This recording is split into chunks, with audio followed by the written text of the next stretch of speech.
回はインドネシアの配車アプリゴジェックのバイクタクシーの運転手として働くムーチアントさんをインタビューしました。まずはこちらをご覧ください。Namanya siapa? Mujianto. Pak Mujianto. Mujianto ya. Umurnya berapa? Saya tahun 66 berarti saya 56. Asli dari mana? Asli dari Jawa Timur. Asli Jawa Timur. Pacitan ya. Sekarang Bapak kerja di Gojek ini kan? Iya. Sudah lama? Tahun 2015. Nah, katanya kan waktu itu apa? Ininya lumayan oke gitu. Lumayan. Memang ya. Bedanya gimana? Termasuk ada bonus, kita target dapat 30 poin ada masuk bonus. Sekarang kan kerja satu hari omsetnya berapa kira-kira? Di bawah 100.000 lah. 100.000? Iya. Waktu 2015? Kita bisa mencapai 400. Oh, lumayan jauh. Sekarang Bapak jadwalnya gimana? Satu hari bangun jam berapa gitu? Bangun dari habis subuh. Terus? Sampai ya secapeknya mungkin kalau malam dikit kan udah nggak ada order saya pulang. Ada keluarga? Ada Pak. Sementara istri saya pulangin ke kondisi sakit juga.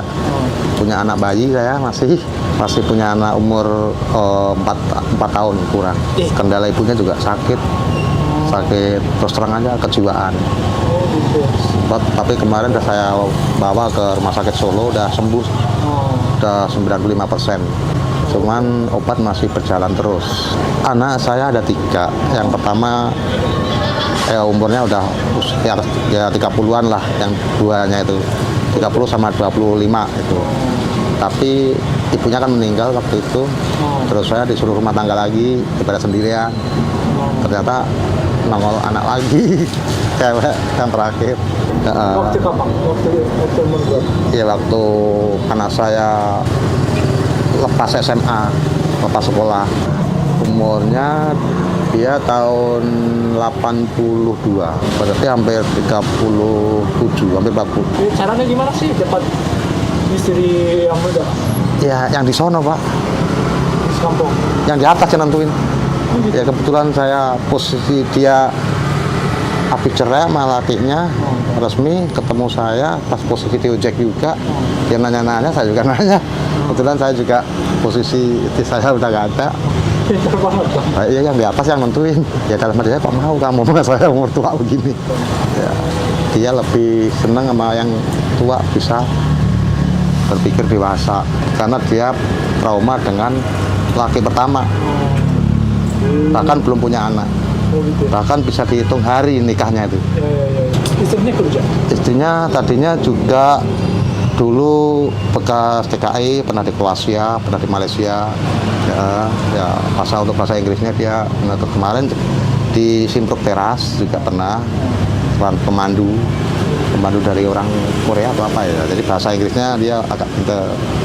Cuman dia kadang punya tekanan, nggak boleh keras apa. Istilahnya punya halusinasi yang waktu di Kroasia pernah penganiayaan. Jadi sempat kayak sarafnya putus gitu. Jadi kan sekarang itu Bapak 56 tahun? Iya. Waktu muda, jadi sekolahnya sampai mana? SMK sekolah, ya SMK negeri. Ya setelah itu kan sempat pengen nerusin kuliah di ASRI, Akademi Seni Rupa yang di Jogja. Cuman biayanya nggak ada. Cuman ada sedikit keahlian kayak ngelukis, kayak seni ukir, seni itu. Akhirnya saya diambil di sekolah untuk bantu ngajar. Ya setelah ngajar, ipar saya ngiming-ngimingi kerja di Tanah Abang. Ya udah saya keluar ngajar, saya kerja di Tanah Abang. Di Tanah Abang ngapain? Di Bank Asiatik, ya sebagai beres-beres lah. Ternyata gitu. Sangka 3 bulan kena likuidasi, bubar. Udah saya terpaksa ikut lari ke percetakan. Ya bantu percetakan, lari lagi dari security. Security sempat lama itu di gedung Multika Mampang itu sampai 10 tahun lebih. Terus di para grupnya Trans TV, Bank Mega, di situ hampir 7 tahun. Terus setelah itu gimana?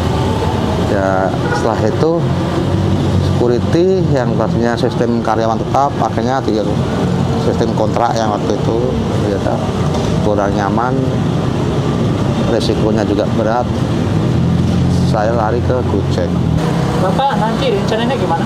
Ya sebenarnya rencana itu banyak, cuman yang direncanain itu yang jadi kita mau rencana dagang, harus kita berpikir modal awalnya ya kan, tapi untuk serba udah habis-habisan gimana lagi. Ngumpati istri aja sampai sempat buat lari sono lari sini, sempat 3 bulan nggak narik, nggak ngojek karena saya ngomong anak kecil, istri saya kabur hilang karena kondisinya lagi kondisi tekanan jiwa. Kalau saya cari-cari itu anaknya juga dibawa, pernah 2 hari 2 malam hilang. Akhirnya ya udah saya mengobati kemana, danang pun nggak ada, kadang sampai makan dikasih tetangga. Anak saya juga ikut budinya waktu itu. Sekarang udah kumpul, anak sama ibu udah kumpul di kampung. Dari sakit saya masukin ke rumah sakit sampai sembuh, dia pulang sama saya belum ketemu sampai sekarang, udah hampir 4 bulan. Karena apa? Untuk pulang juga nggak ada, bahkan ngirimi sebulan aja 250. Karena di sini juga saya harus punya tanggungan, motor saya juga masih kredit, kontrakan juga sampai nunggak, penghasilan kayak gini. Ya, cuman satu kuncinya saya dikasih sehat dan bersyukur banget. Walaupun untuk ngirimi ke sana pas-pasan. Kru dari mana gitu? Security. Apa saja? Kalau security sekarang Pak dimentok di usia, dimentok di usia. Dan enggak pernah saya daftar security di perusahaan Belanda di Budi Kemuliaan. Setelah saya daftar, saya pulang suatu saat dipanggil, pas posisi saya di kampung. Sekarang besok pagi harus datang ketemu dengan di sini. Posisi saya lagi di kampung. Terus kampung ke sini pun juga harus perlu waktu. Nggak mungkin sehari bisa. Kalau pesawat mungkin bisa, buat naik pesawatnya juga nggak mungkin. Pernah diterima di itu perusahaan, iya Belanda ya, yang di itu gudang Belanda ya. Udah akhirnya saya nerusin di Gojek aja, terus kayaknya udah satu-satunya jalan yang mentok. Ya sebenarnya masih bisa pengen berpikir lagi untuk usia udah makin makin tua, masa harus kerjanya keras di jalanan terus, tenaga pun juga udah mulai berkurang.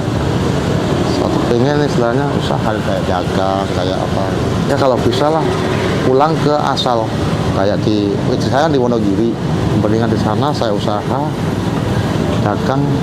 Di sini juga beban kontrak, nggak usah juga belum kontrak selama ya, bukannya saya buka ya enggak ya, kadang makan aja bisa dihitung.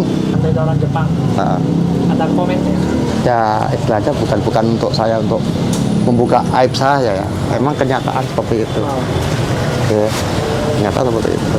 Dalam saat ini ya, selama pandemi memprihatinkan. Ya tapi saya juga pantang nyerah, namanya punya tanggung jawab, punya anak, punya istri, punya keluarga. Ya, kalau nggak kerja sehari, nggak makan sehari. Harus gimana lagi kita ya? Ya kalau menurut abang gimana tuh? はい、いかがでしたでしょうか。今までとは違って結構深刻な話でしたね。実は彼の前にもですね、他のゴジェックのバイクタクシーのドライバーにですね、インタビューをして、それを編集して、動画に出すというところでですね、ちょっと手違いをして、全部削除しちゃってですね、それが出せなくなって、それでまたムーチアントさんにインタビューしたっていう経緯があるんですけども、そのムーチアントさんの前にインタビューした、その彼が言ってたのは、彼はその高校1年生で学校を中退して、で中卒でなかなか仕事に就けないと。なのでゴジェックとして働いてたりとか、駐車場係として働いているというふうに言ってました。そして今回のムーチアントさんもゴジェック以外ではなかなか選択肢がないというふうなことも言っておりました。他のゴジェックのドライバーにもいろいろ数人聞いてみたんですけども、やはり結構多かったのがこのコロナで仕事がなくなって、それで今現状としてゴジェックで食いつないでいるという方がかなりの数がいました。このことからインドネシアではこういった配車アプリが社会的な最後のセーフティーネットになっているということが分かります。ただ以前は1日40万ルビアも稼げたと言っておりましたね。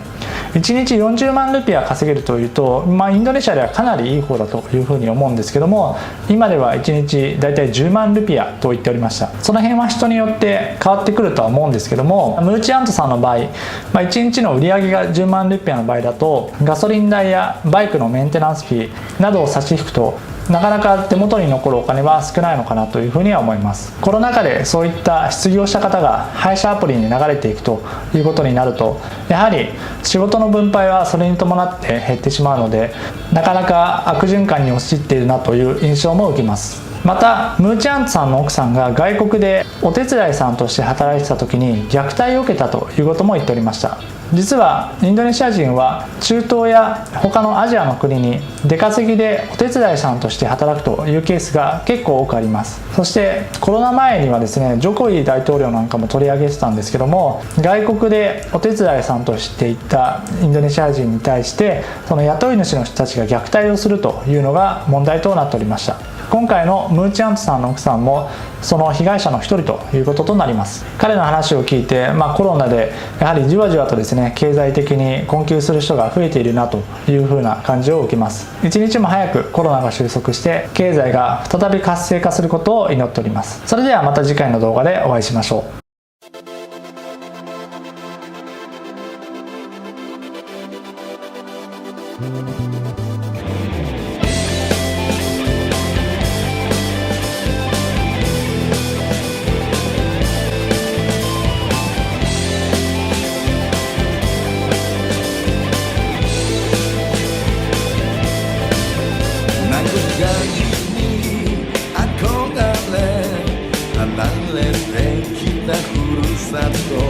プライドやみで苦しみもがいた日々、